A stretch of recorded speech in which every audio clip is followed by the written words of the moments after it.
We're here today for our wonderful show of Maryville Connects, and I'm delighted to tell you that today we're going to be having a wonderful conversation with Principal Sharon Leamy from St. Catherine St. Lucie School on the West Oak Park area of Chicago. And I am Amy Kendal. I'm the administrator here at Maryville Academy that supports families and children with a wide variety of different programming. And so we're just really delighted as we embark on a new program that Maryville is working with St. Catherine St. Lucie, and we thought this was a wonderful opportunity to hear more and for parents and others in the community to see the good work that's going on at St. Catherine and St. Lucie. So I have to say, Sharon, it's really delightful to have you here. Thank you.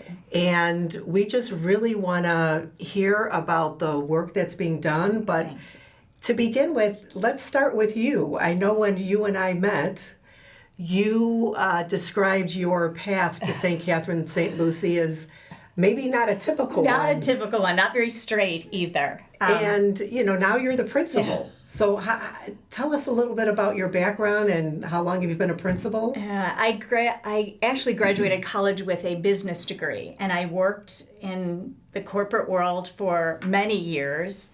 And the company I worked for at the time was going through a buyout, and I opted for a package and went back to school. I had always wanted to be a teacher. So I got my teaching certificate and interviewed at St. Catherine St. Lucie and just fell in love with the place. And I started there in 2006 as a junior high math and science teacher. I did an assistant principal role for about 4 years, and this is my 7th year as principal at St. Catherine St. Lucie. And it is probably the most rewarding thing I have ever done, and I am very grateful that I've had the chance to be part of the community. It's wonderful. Well, that important dynamic of education for our children is, absolutely critical. And as I walk through the halls and have been visiting often now, I'm just really impressed with the warmth that you get when you walk through the school, and clearly the dedication and loyalty of the teachers and also the parents. I mean, this is a real commitment as they are embarking on where do they want their child to get their education. We work and have worked very, very hard on the culture of the school. I stand outside in the morning with some other staff members, and we greet every child as he or she comes into the building. We call them by name. We may joke with them. We want them to feel loved and nurtured the minute they set foot in our building. And the school has an incredible staff. There is an incredible group of teachers, an incredible group of aides, and everybody who works in our building pours their heart and soul into the kids. Truly. We believe in all of them and the potential they have and what they can accomplish, and everybody does what they can for those children. So we work really hard at it. Well, you certainly can see that. And, St. Catherine St. Lucie has a rich history, which, I did a little bit of a deep dive on your website, but maybe you could share some of the highlights of St. Catherine St. Lucie. So St. Catherine of Siena existed as a school and a church over 130 years ago. We're at the building we are in now. It was built in 1917. So that's how old, I know, that's how old the building is. Sometimes you can tell. And we merged with St. Lucie in 1947. So since then, we have been kind of a staple of the community. And we're physically located in Oak Park, but we're at the east end of Oak Park. We're right at Washington and Austin, just down from the church. And 85% of our kids are from the Austin community. The other 15%, kind of a smattering of surrounding suburbs, Berwyn, Westchester, Maywood, Broadview, Bellwood. Yeah. So Oak Park. Well, and that really helps with just families getting to know each other and start to build a sense of community. You really have design the school with your mission. I mean, share maybe a little bit about the mission of the school. Yeah, we use we have a longer mission statement, but we use as our kind of our little tagline is that we want to be a symbol of peace, love, and excellence in our community. And what we feel is that encompasses everything we want to do. That we want our children to be strong academically, we want them to be strong morally, spiritually, and we want them to go out into the community with these gifts and these virtues that they have and share them with others. So we see the potential of the children in our building, and we want the world to see that potential too. We want them to have every opportunity and every chance that children in other schools have, children in suburban schools and other city schools. We want our kids to have the same. So we work for that. Well, and I think that mission is really important when you think about, I love that the word love is in there. It is in there. I think that the principles of peacemaking and collaboration and openness is embedded in that type of thinking when we know our families and our communities these days have really been confronted with so many different issues that we're all trying to grapple with as adults. And then as educators, how we integrate that into our lessons in terms of whether it has to do with the climate and our earth and our world, or if it has to do with our friendships and all those social and emotional dynamics that, we've spoken not too long ago about the fact that, the pandemic really put us all in a different place in terms of how we all had to pivot, as you described. And your school, very similar to what many did. And now that the children are in the building and they've had that experience, and some of the younger children were at home and maybe didn't have the same type of learning experiences or, the world was told that we shouldn't touch each other or hugs and all those like intricate things that you would typically do had to be put on hold. And so how have you seen that evolve since after the pandemic? The pandemic definitely forced us to do school a whole different way. Some ways that we weren't used to, ways we weren't used to as adults, as a staff, ways that that was hard for the kids. But we adjusted, and once things returned to normal, we said, okay, here's where we are. We can't change what happened in the past. We have to go forward with where we are now. And we do a lot to build our kids up. Sister Carol Spiegel was very instrumental in starting a program at our school called Peacemakers. And what we try to do with that program is to teach our children how to resolve conflict with each other, how to be a good friend, how to interact with people in a positive way. And we found we needed that even more after the pandemic. And we go to weekly Mass as a school, and after Mass we address the kids as peacemakers because we want them to know that that's who they are. We try to praise them for all the positives they've done, whether it's in academics, whether it's in athletics, whether it's just being kind to one another. We really try to enforce that message over and over and over again. And it is hard, just like you said. School is hard for kids. There are outside pressures that they have to face. The social media and the exposure that kids have to things, it's hard for them.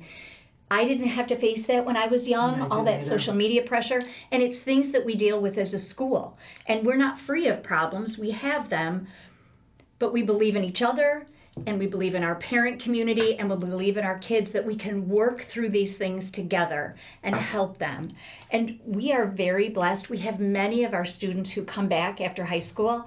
They come to visit us, they come to visit their teachers, they're just so proud of what they're done, and we're proud of who they've become too. So we have a good story to tell. Not easy all the time, not perfect. We do have our struggles, but we're very, very proud of the work we do at St. Catherine, St. Lucie.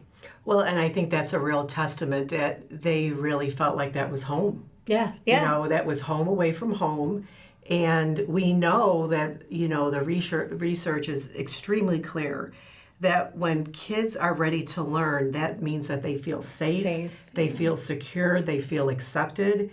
And that's what has been provided. And what's really incredible is the breadth of extracurricular activities that are embedded in the school that gives children the opportunities. Maybe you can share that with our friends out there as they think about, maybe St. Catherine, St. Lucie as an option for their child or children that they're looking at schools. So we're not, we're not a huge school. We have about 230 kids this year. We have a small staff, and those staff members do a lot. But through this partnership that we've been able to have with Maryville, we have been able to bring even more extracurriculars into our building, which the kids love. So we have athletics. We have a girls and boys basketball team. We have a girls volleyball team. We have a co-ed volleyball team. We have a chess club. We have a theater class. We have tutoring opportunities for our littlest students, 1st through 3rd grade, and then Fenwick High School, just down the block from us, comes in 3 days a week and does tutoring for our older kids. Our 5th grade teacher has stepped up. She's directing a choir for us. I know. Yes. I know. We just started this, and also our junior high staff is trying some different things with some electives. We have a walking club. We have a garden club.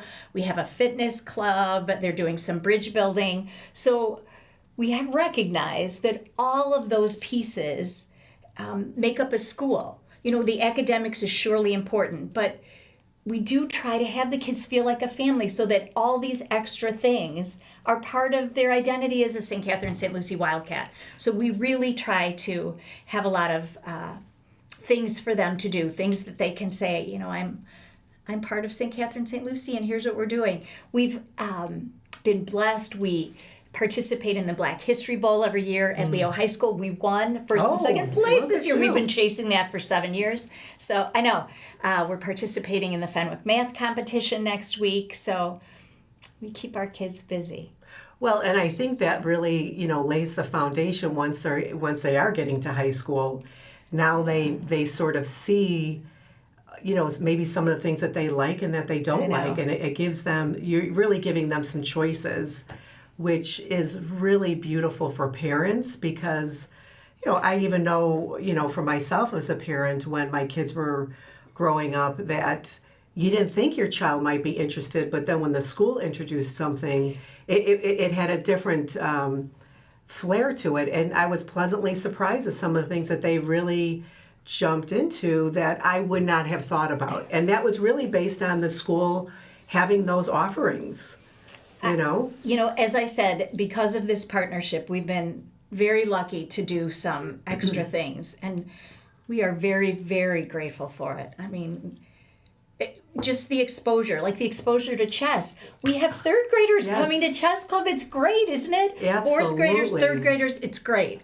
So, and it gives them an opportunity to make some connections about the things that they're learning in the classroom. And that will really help them with problem solving and really being able to do some collaborative work with their peers, because once they get to high school, it's a lot of group projects. Even in, moving on to college, it's a lot of group projects and learning how to negotiate, who's doing what, and, being able to stand up for yourself and communicate, and those are real skills that really are the building blocks of emotional intelligence. They are. And one of the things we try to do for our children at a very, very young age is teach them self-advocacy, teach them how to stand up for themselves, how to be able to ask questions. If they don't understand something, you can go to the teacher and get extra help, because those are key skills they'll need, especially when they leave us and they go to a bigger high school setting where now you have 7 different teachers instead of 1 or 2 or 3. You have to be able to ask for help or know when you need help or know when you need something and be not afraid to ask for it. Right. So. The other day it was kind of funny. I was with the little ones in pre-K, and they were lining up, and sometimes we can get a little too close to somebody, when we're lining up. And so one little girl was, that wasn't something she felt as comfortable with. But, they taught that I just sort of prompted them to use their words, tell your friend, do you mind stepping back? And, they did that, and they were fine, and they were standing there. And, we're all teachers, and we really have just an opportunity to just continue to keep teaching them, whether it's how to get in line or how to introduce yourself, how to stand up and use the board, or, how they're going to help out with lunch or whatever that is. I mean, you can really see the dynamic with all of that. Are there any other unique opportunities that you can think of? I know that you mentioned that once a week you go to Mass. We do. And you do something really quite remarkable at the end of Mass that I noticed. Can you share a little bit about that? I might have mentioned this before, but we do what we call shout out. So I go to the altar and we call students to either stand or come to the altar to receive their certificates or their awards just for things that they have done. And it could be some academic achievement. It could be that, they won their basketball game the night before. Or it could just be an act of kindness that we have witnessed them doing. We really want to build on the positives, because sometimes so much of the world or so much of the messaging is negative. And if we can just reinforce the positive things we see, that's what we're trying to do. Well, that's evident in my time there at the school. And they really say, for positive discipline, because we are constantly teaching, it really is, I think, a 4 to 5 1 ratio, that if a child does need help or maybe has made a wrong choice or having difficulty, you really want to point out all the positive things around that decision or around some of those actions, which, we know that can be sometimes of a challenge, but it's very confusing for them at times about how to, share their feelings and what that's about. And, adults are not always struggle with that perfect at sometimes. No. And, there's a big,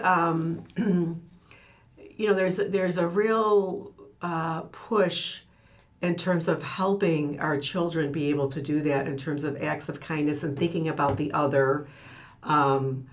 I think that, as I've seen so many parents, prompting the kids about that, say hello, or,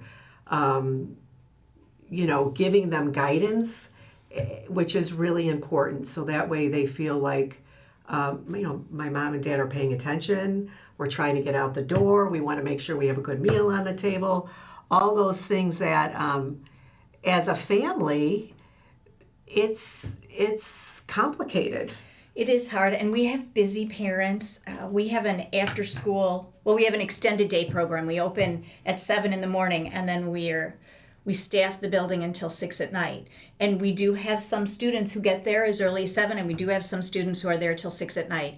So we know that our families are busy, and we try to provide an environment where they can get their homework done, like you said, where they're safe.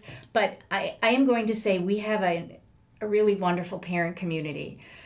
They're supportive of the teachers, and when we reach out, we may reach out with a student issue, we may reach out for help. They listen to us and they help us. We have incredible parent volunteers, coaching, supervising, chaperoning, just being there to do things for their kids. We have a wonderful community that surrounds us. We have so many volunteers who come into the school to work with kids on extra tutoring needs. We have volunteers who are staffing our library.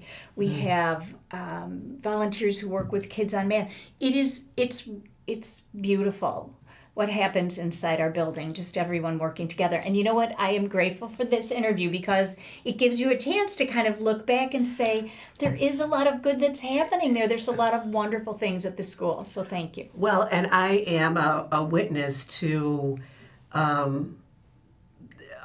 periods of time that I visited the school when there's many different moving parts, like practicing a fire drill, or somebody's not feeling well, or somebody's feeling sad. All those things need to be attended to, and quite impressively, we have both, our principal here and our vice principal who are right alongside the kids and trying to navigate how do we approach this in a way that's very respectful with dignity, and also how do we incorporate our parents so that way this becomes a decision that the child sees is agreeable to everybody. And I think that as they get older, they begin to see that there are other safe people. I think that's something that's really important as kids are getting older, that, we sometimes put our children in a little cocoon and we want them to feel like, you go to your family. But at some point, that's going to change a little bit, whether it is with a coach or it is with the Girl Scout leader or, the principal, and feeling like there's other people who have your back and who are able to sort of guide you along the way. I remember I was a cheerleader in grammar school, and it was the first grade teacher I was coaching. But when I was little, she would have me come and help set up the room during the summer, and she always bought me a hot dog and fries. I'll tell you, those were the best hot dog and fries I've ever had in my life because she bought those for me. And it was probably, to her it was no big deal, but to me, I just felt very special. And I see that in action, and that's why I think we're so grateful that Maryville is a part of, enhancing this mission with being a support to families as they're trying to navigate the different aspects of decision making and issues regarding development of their kids. And, every parent is going to be confronted with different things that you're not really used to. And when you have some extra support that might be an objective person who can guide you or ask you questions, I mean, it can be very important to let you do some reflection on, what are your family values? The school has their values, but we talk a lot about with the families about, values, what is important in your own family. Is it mealtime? How important is that to sit together with no social media? How important is whether it's prayer or doing an activity on the weekends? Does everybody go to bedtime at this? All the little parts of our routine really do exemplify what your values are. And so those are the kinds of things that we're trying to remind parents, because we sort of forget as we're running around making sure they have their lunch or making sure they have their uniforms and, all those things that you're trying to accomplish and get to work on time. And that can be, it can be the infamous phrase, it can be complicated. It can be complicated. And you know what else, too? We need to be together, because for the good of the child and for that child to reach his or her potential, you need the family and the school working together. I mean, it takes us both. It really does. It's an equal, and really parents are your first teachers, and they can help guide all of us as we're doing this and figuring it out together. So let me just ask, how does a parent find out about St. Catherine St. Lucie? Maybe you can share your website. Happy to. So I'm happy to direct you to the website. You can Google St. Catherine St. Lucie School, or you can look up catherinelucie.org. That will take you right to our beautiful website, filled with pictures of our kids. If you drive by our school, you'll see pictures of our kids. We're located, our address is 27 Washington, and I said we're just a half block west of Austin on Washington. Our gym, McGuire Hall, faces Austin. So if you ever drive down Austin, you will see us. And if you would ever like to call, our beautiful Mrs. Cooper is always there to answer the phone at 708-386-5286. Well, that's wonderful. And, please take advantage of the opportunities of thinking about what kind of education you want for your child. And this environment is really as we've heard, it's full of love, excellence, And peace. and peace. And with that, I also want to end with a quote on their website, St. Catherine of Siena Sienna. says, "Be who God meant you to be, and you will set the world on fire." And I really think that's what you're trying to do over there. And we want our kids to go out and set the world on fire because they're incredible, incredible humans. And so. Well, and I think, it's really outstanding that if children really understand that somebody believes in them, I have heard this time and time again from many adults, that it was that one adult, it was that one teacher that you would have never, you would not have thought that a child was looking to them for that type of guidance. But, there's a lot of wonderful role models there that have really shined and are a beacon of light. And I think that's what our children need to see, is that they're seeing us when the good and the bad, and that you're accepted. And we're going to work through this together. We are, and we try to give that message that we will work through this together. But the key being work. You do have to work through this together. But no, we're very proud of our school. We've got an incredible staff, incredible families, incredible kids. So you are always welcome to come visit us. Yes, so come check us out at St. Catherine St. Lucie. And again, I'm going to leave the phone number. It's 708-386-5286, and give them a call and have your questions ready, and we look forward to seeing you. Thank you so much for joining us here on Maryville Connects. Thank you, Amy. Thank you very much. Thank you.